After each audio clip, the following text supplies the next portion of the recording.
Сәлем достар, Мейрам асханасына қош келдіңіздер. Егер де менің каналыма тіркелмеген болсаңыздар, астында подписканы басып, менің каналыма тіркеліп алыңыздар. Менің каналымда оңай рецепттерді көресіздер. Біз бүгін осындай восточный пирог пісіреміз. Бұл пирогты дайындау өте оңай. Міне бізге керекті заттар. Бізге ұн керек, қаймақ, разрыхлитель, сары май және салқын су, жұмыртқаның сарысы керек. Салмасына бізге әркімнің өзінің қалауынша дәндерді және өрік-мес, черносливті пайдаланамыз, сгущенканы пайдаланамыз. Заттардың мөлшерін астына описаниеға жазып өтемін. Біз бірінші ұнымызды өстіп разрыхлительмен араластырып аламыз. Үстіне жұмыртқаның сарысын салып, қаймағымызды саламыз. Сары майымызды саламыз. Тұзымызды қосып, қамыр елейміз. Осы қамырымызға және де салқын бөлме температурасындағы суымызды қосамыз. Міне бізде осындай песочный қамыр пайда болды. Бұл қамырымызды 20-30 минутқа холодильникке сақтап қоямыз. Енді қамырымызды алып, 1/3 бөлігін кесіп алып, жеке қойып қоямыз. Бұл біздің пирогымыздың үстіне жабуға керек болады. Енді қалған 2/1 бөлігін осындай формаға сары майымызды жағып аламыз да, жаңағы қамырымызды жақсылап жаямыз. Формамызға келтіріп жаямыз. Менің қамырымның мөлшері кішкене формамнан артықтау болды.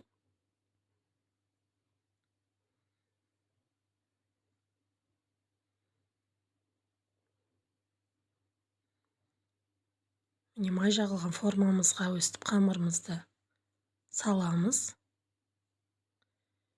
Артық мөлшерін мен қамырымның өстіп кесіп алып тастадым. Енді жақсылап формасын келтіріп, сосын өстіп вилкамен қамырымызды басып қоямыз. Өйткені қамырымыз қатты көтеріліп кетуі мүмкін піскен кезде, сол үшін өстіп басып аламыз.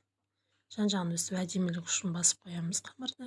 Енді салмамызды дайындаймыз. Өрік-мезімізді, дәнімізді жақсылап араластырып, өріктерімізді тураймыз. Өстіп сгущенкамен жақсылап араластырып аламыз. Енді жаңағы формадағы қамырымыздың үстіне өстіп салмамызды жақсылап біркелкі етіп жайып аламыз. Міне мен осылайынан жақсылап жайып алдым. Енді мен белковый крем дайындаймын. Ол үшін жаңағы жұмыртқаның ақуызына кішкене тұз шым салып, біраз көпіргеннен кейін қантымызды салып, тағы да формасын сақтап тұратындай болғанша араластырып аламын. Міне, менде осындай крем дайын болды. Белковый кремімді жаңа салманың үстіне жақсылап біркелкі етіп жайып саламын.